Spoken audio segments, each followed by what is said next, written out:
सारे व्यापारियों को इनकम टैक्स भरने से मुक्ति दे दी गई। 60 லட்சம் ரூபாய் வரை வருமானக்கூடிய வியாபாரிகளுக்கு வருமான வரியிலிருந்து விலக்கு அளித்திருக்கிறோம். और मछुआरों के कल्याण के लिए, फिशर्समैन के लिए एक अलग डिपार्टमेंट भी खोलने की शुरुआत भारतीय जनता पार्टी के नरेंद्र मोदी सरकार ने। மீனவர்களை பாதுகாப்பதற்காக மீனவர்களுக்கு ஒரு துறையை நரேந்திர மோடி தலைமையிலான அரசு உருவாக்கி இருக்கிறது.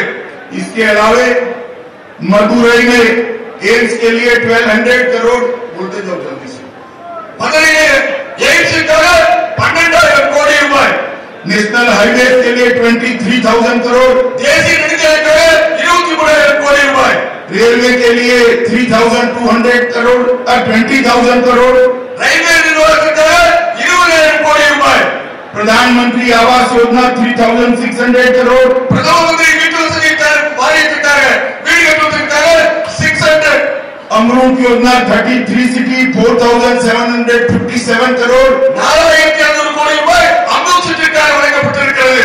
भारत माला प्रकल्प 40,000 करोड़, भारत माला प्रकल्प 40,000 करोड़,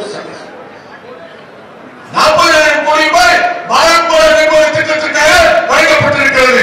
सागरमाला प्रकल्प 1,10,000 करोड़, 1,10,000 கோடி ரூபாய் சாகர்மாலா திட்டத்திற்காக வழங்கப்பட்டிருக்கிறது. और एनआईएम पोर्ट के लिए 28,000 करोड़ नरेंद्र मोदी सरकार ने तमिलनाडु के विकास के लिए देने का काम किया। இணையம் துறைமுகத்திற்காக 20,000 கோடி ரூபாயை மத்திய அரசு வழங்கி இருக்கிறது என்பதை தெரிவித்துக் கொள்கிறேன். एक और यूपीए का गठबंधन है जिसमें कनिमोजी, राजा चिदम्बरम जी, कार्तिक चिदम्बरम जी करोड़ों अरबों का घोटाला करने वाले लोग हैं, और दूसरी ओर एनडीए के हमारे साथी तमिलनाडु के विकास के लिए आगे बढ़ने वाले लोग हैं। मैं तमिलनाडु की जनता को अपील करता हूं कि हमारा जो गठबंधन है तमिलनाडु के अंदर बना है, एनडीए का गठबंधन, वो एक मजबूत गठबंधन नरेंद्र मोदी जी के नेतृत्व में चुनाव लड़ रहा है। मोदी जी के नेतृत्व में सभी तमिलनाडु के वोटरों को मैं अपील करना चाहता हूं कि आप मोदी जी को प्रधानमंत्री बनाने के लिए एनडीए के प्रत्याशी को वोट दीजिए।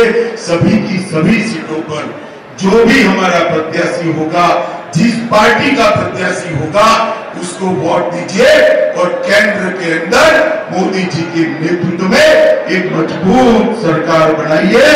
उसके बाद में यहाँ पर भी एनडीए के नेतृत्व में एक मजबूत एडीएमके की सरकार बनाने का काम आप करिए। यही बात कर मेरी बात को समाप्त करता हूँ। भारत माता की जय। தேசிய ஜனநாயக கூட்டணி அரசு பல்வேறு வளர்ச்சி திட்டங்களுக்காக ஏற்பட்டிருக்கிறது. கனிமொழி, ராஜா, சிதம்பரம், கார்த்திக் சிதம்பரம் போன்ற ஊழல்வாதிகள் இருக்கிறது. தமிழகத்தின் வளர்ச்சிக்காக தேசிய ஜனநாயக கூட்டணி பாடுபட்டுக் கொண்டிருக்கிறது. எப்படி நீங்கள் அத்தனை பேரும் தமிழகத்தில் உள்ள 39, பாண்டிச்சேரியில் 1 சேர்த்து 40 சீட்டிலும் தேசிய ஜனநாயக கூட்டணி வெற்றி பெற வைத்தால் தமிழகத்தில் மிகப்பெரிய வளர்ச்சியை நாங்கள் கொடுப்போம். அது மட்டும் இல்லாமல் தமிழக முதல்வர் அனைத்து இந்திய அண்ணா திராவிட முன்னேற்ற கழகத்தின் தலைமையிலே தேசிய ஜனநாயக கூட்டணி ஒரு வலுவான அரசை தமிழகத்திலே அமைக்கும் என்பதை இந்த சந்தர்ப்பத்தில் தெரிவித்துக் கொள்கிறேன். नमस्कार, வணக்கம். தேசிய தலைவர்கள் சிவகங்கை பாராளுமன்ற தொகுதிக்காக தேசிய தலைவர்கள் தற்பொழுது புதுக்கோட்டை மாவட்ட சொல்லுவார்கள் என்பதை அன்போடு தெரிவித்துக் கொள்கிறோம். வருகின்ற அனைவரையும் மீட்டு வருவதை தேசிய ஜனநாயக கூட்டணி அனைத்து இந்திய அண்ணா திராவிட முன்னேற்ற கழகத்தின் தலைமையான கூட்டணியுடைய அனைத்து நிர்வாகிகளும் மாவட்ட வட்ட ஒன்றிய மண்டல நிர்வாகிகள் அனைவருக்கும் மனமார்ந்த நன்றியை தேர்தல் பணிக்குழு தெரிவித்துக் கொள்கிறது.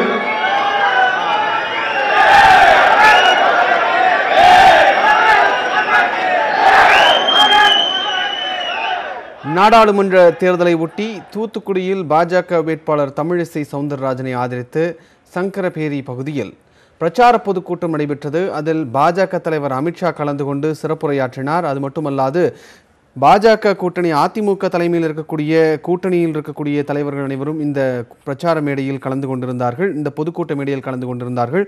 இதில் தமிழகத்திற்கு மத்திய அரசால் செய்யப்பட்டுள்ள திட்டங்கள் என்ன, அதற்கு எவ்வளவு நிதி ஒதுக்கீடு செய்யப்பட்டிருக்கிறது என்பது குறித்தெல்லாம் பாஜகவினுடைய அகில இந்திய தலைவர் அமித்ஷா தெரிவித்திருந்தார். எய்ம்ஸ் மருத்துவமனை, சாகர்மாலா உள்ளிட்ட பல்வேறு திட்டங்களுக்கு நிதி ஒதுக்கப்பட்டிருப்பதாக அவர் தெரிவித்திருந்தார். இந்த மக்களவை தேர்தலில் பாஜக தேர்ந்தெடுக்கப்படும் பட்சத்தில் வரும் காலத்தில் தமிழகத்திற்கு அதிக நிதி ஒதுக்கப்படும், தமிழகத்தினுடைய வளர்ச்சிக்கு முக்கியத்துவம் வழங்கப்படும், தமிழக வளர்ச்சிக்கு அதிக நிதி ஒதுக்கப்படும் என்றும் அகில இந்திய பாஜக தலைவர் அமித்ஷா இந்த பொதுக்கூட்ட மேடையில் பேசிய நேரலை காட்சிகளை தற்போது நாம் பார்த்தோம்.